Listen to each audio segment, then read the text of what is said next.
12 April এবং 26 April vote কবে আসবে এর জন্য অপেক্ষা করছে রাজ্যবাসী। কারণ জনগণ জানে দেশকে যদি শক্তিশালী করতে হয় তাহলে নরেন্দ্র মোদীর হাতকে শক্তিশালী করতে হবে। তাই পুনরায় নরেন্দ্র মোদীর নেতৃত্বাধীন সরকার প্রতিষ্ঠিত করতে ইতিমধ্যে ব্যাপক উচ্ছ্বাস লক্ষ্য করা যাচ্ছে। শনিবার নির্বাচনী প্রচারে বের হয়ে একথা বলেন মুখ্যমন্ত্রী ডক্টর মানিক সাহা। এদিন সকালে মুখ্যমন্ত্রী ডক্টর মানিক সাহা পশ্চিম ত্রিপুরা আসনের প্রার্থী ও ৭ রামনগর বিধানসভা কেন্দ্রের উপনির্বাচনের প্রার্থীর সমর্থনে এক সুবিশাল পদযাত্রায় অংশগ্রহণ করেন। সঙ্গে উপস্থিত ছিলেন মেয়র তথা ৭ নম্বর রামনগর বিধানসভা কেন্দ্রের উপনির্বাচনের প্রার্থী দীপক মজুমদার এবং বহু কর্মী সমর্থক সহ অন্যান্য নেতৃত্বরা।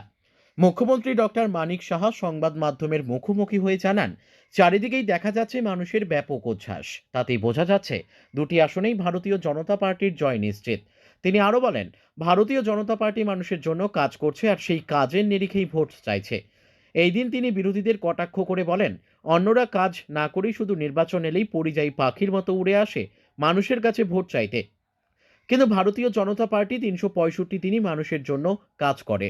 আগামী 19 এপ্রিল আমাদের পশ্চিম আসনে আমাদের লোকসভার ডেট করেছে এবং 19 এপ্রিল সবাই জানেন আমাদের অত্যন্ত প্রিয় সুরজিৎ দত্ত, যিনি ৭ রামনগর কেন্দ্রের ৭বারের উনি পরলোক গমন করেছেন।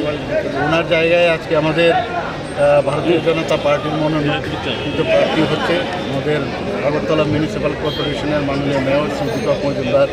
তো ওনার সমর্থনে এবং পশ্চিম আসনের লোকসভার আসনের যিনি প্রার্থী আমাদের প্রাক্তন মুখ্যমন্ত্রী এবং রাজ্যসভার সদস্য শ্রী বিপ্লব কুমার দেবের সমর্থনে আজকে ৭ রামনগর বিধানসভাতে আজকে আমরা পদযাত্রা করলাম।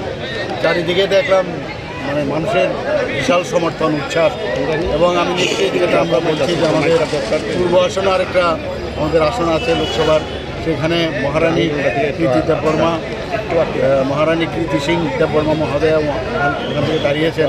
তো সব জায়গায় আমাদের ভারতীয় জনতা পার্টির সমস্ত কার্যকর্তারা, সব লিডার থেকে আরম্ভ করে একদম পৃষ্ঠা প্রমুখ পর্যন্ত সবাই মানুষের ঘরে ঘরে যাচ্ছে, ওনাদের সমর্থন চাইছে এবং ভারতীয় জনতা পার্টি কাজ করেছে সেই কাজের নিরিখে সমর্থন চাই। এখানে অন্য জায়গায় আমরা দেখেছি কাজ না করে ইলেকশনের সময় আসা পরিযায়ী, কিন্তু আমাদের ভারতীয় জনতা পার্টি ৩৬৫ দিন কাজ করে, আমাদের মাননীয় প্রধানমন্ত্রীজি সারাদিন কাজ করেন, সাধারণ মানুষের কথা চিন্তা করেন, সর্বস্তরের সব ধরনের লোকের জন্য চিন্তা করেন, দেশের উন্নতির কথা চিন্তা করেন, দেশকে শক্তিশালী করার চেষ্টা করেন। তো আমরা সমস্ত কাজ নিয়ে আজকে প্রধানমন্ত্রী ১০ বছরে যে কি কাজ করেছেন সেই কাজের নিরিখে এবং ত্রিপুরা সরকারের যে কী কাজ আমরা করেছি সেইগুলো নিয়ে আমরা মানুষের কাছে যাচ্ছি এবং আমি নিশ্চিত মানুষের মধ্যে যে উচ্ছ্বাস উদ্দীপনা আমি দেখছি এবং তারা বলছে যে মোদিজি ছাড়া হবে। এদিনের এই পদযাত্রাটি কর্নেল চৌমুহনী থেকে শুরু হয়ে বিভিন্ন পথ ঘুরে রামনগর ৪-এ এসে শেষ হয়। পদযাত্রায় দলীয় কর্মী সমর্থকদের উপস্থিতি ছিল লক্ষণীয়। Bureau report, news daily Bharat.